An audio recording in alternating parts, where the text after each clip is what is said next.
ఎదురు చూడటం ఇది అనేక మందికి బహు కష్టమైన పని.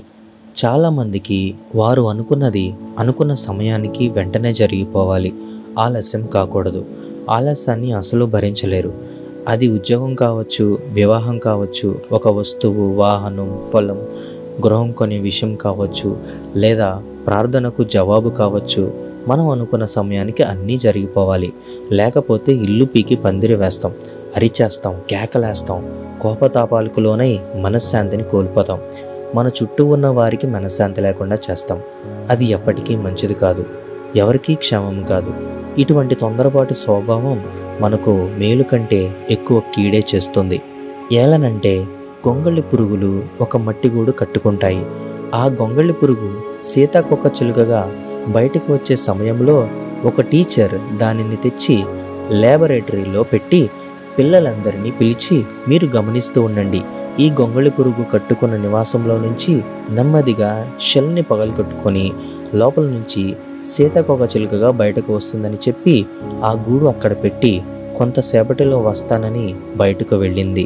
ఆ పిల్లలందరూ ఆ గూడునే చూస్తూ ఉన్నారు. ఈ లోపట ఈ సీతాకోక చిలుక చిన్న చిన్న కాళ్ళతో నెమ్మదిగా ఆ గూడును పగలగొట్టుకుంటూ సగం బయటకు వచ్చింది. ఇంకా సగం బయటకు రావడానికి ప్రయత్నిస్తోంది, కానీ రాలేకపోతుంది. ఆ పిల్లలు ఆతృతతో ఎదురు చూస్తున్నారు. కొంచెం సమయం అయ్యాక టీచర్ వచ్చి చూసేసరికి ఆ సీతాకోక చిలుక చనిపోయి ఉంది.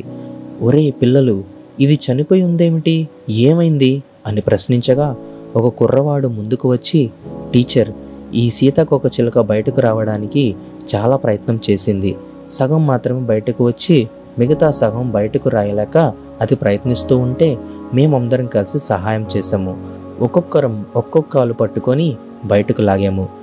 కాలు మా చేతిలోకి వచ్చి అది చనిపోయింది.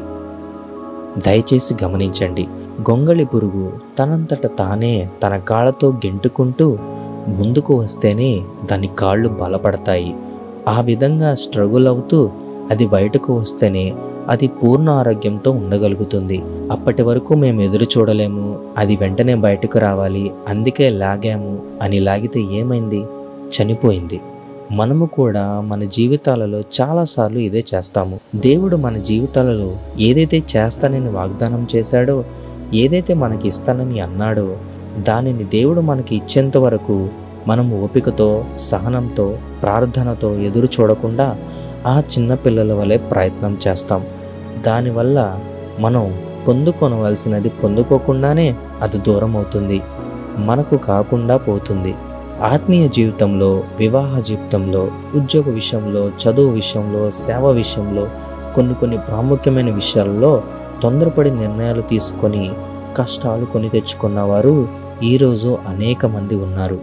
ఆత్మీయ జీవితంలో ఓర్పు, సహనం, ఎదురు చూసే తత్వం కావాలి.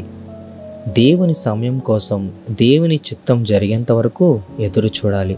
అప్పుడే శ్రేష్టమైన వాటిని పొందుకోగలము, వాటిని అనుభవించగలము.